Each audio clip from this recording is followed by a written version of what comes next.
तर प्रशांत जगताप यांनी काँग्रेसमध्ये प्रवेश केलेला आहे। टिळक भवन येथे जगतापांनी काँग्रेसमध्ये प्रवेश केला। गेल्या आठवड्याभरापासून जगताप हे राष्ट्रवादीमध्ये नाराज होते, पवार गटामध्ये नाराज होते। शरद पवारांना सोडून अखेर प्रशांत जगताप यांनी काँग्रेसमध्ये प्रवेश केला।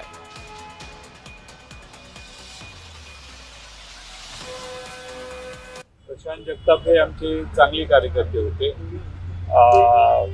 मला दुःख वाटतं की त्यांनी आमचा पक्ष सोडला, पण मला त्यांनी पक्ष सोडून जायला नको पाहिजे होतं असं मला वाटतं। आम्हाला याचा आनंद आहे की किमान ते महाविकास आघाडीच्या घटक या पक्षाबरोबरच राहिलेले आहेत।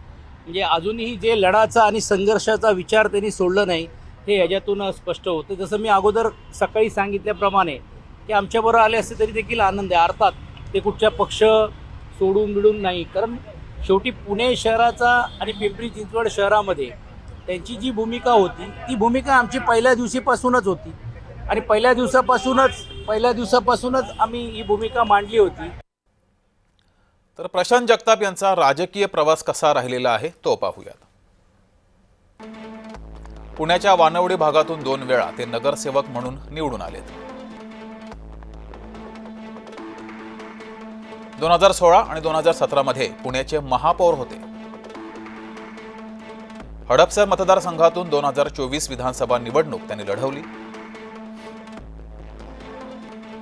राष्ट्रवादी काँग्रेसचे आमदार चेतन तुपेंकडून अवघ्या 6,000च्या मताधिक्यानं त्यांचा पराभव झाला।